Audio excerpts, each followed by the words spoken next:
In Season 2, Angstrom Levy was a character who wanted to solve all the world's problems. In order to do that, he was willing to stretch his morals to work with villains like the Mahler twins. That seems to line up with the theme of Season 3.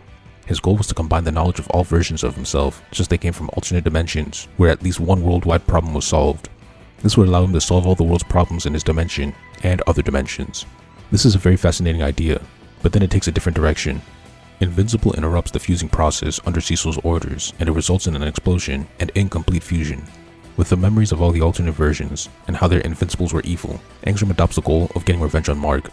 This always bothered me because the writers threw away an interesting idea and potential thematic conflict in exchange for a one-dimensional villain. I'm not even completely against the idea of Levy turning into a villain who just wants revenge. My problem is how a character with room to provide a thematic conflict for the story doesn't get the opportunity to do that. The problem becomes magnified when I look at how well Season 3 handles his thematic conflicts. In that season, the main theme is that you have to sacrifice your heroic morals in order to save the world. Cecil and Oliver believe this. Mark is in opposition to this. He wants to do both, but is constantly failing due to his belief. Cecil simply working with former villains to save heroes is crossing the line for Mark. Like I said at the start, Angstrom working with the villains was an ethical stretch for him, but he was willing to do it for the greater good of the universe. He was sacrificing his morals to save the world. This would have been the perfect opportunity to start Mark's thematic conflicts. In the actual story, Mark just tries to stop Angstrom and the Maulers on Cecil's orders. Neither of them know what they're trying to do, and they don't care. Imagine if this was written the same way Season 3 has been written.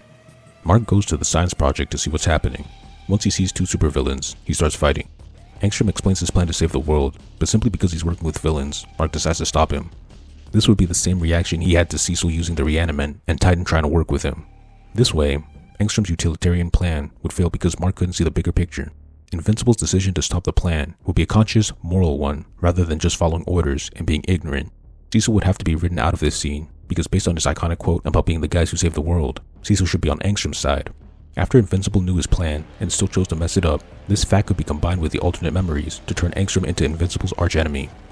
The interesting moral idea of solving all the world's problems would still disappear, but it would disappear as a result of a moral conflict, one that would continue to be explored throughout the rest of the story.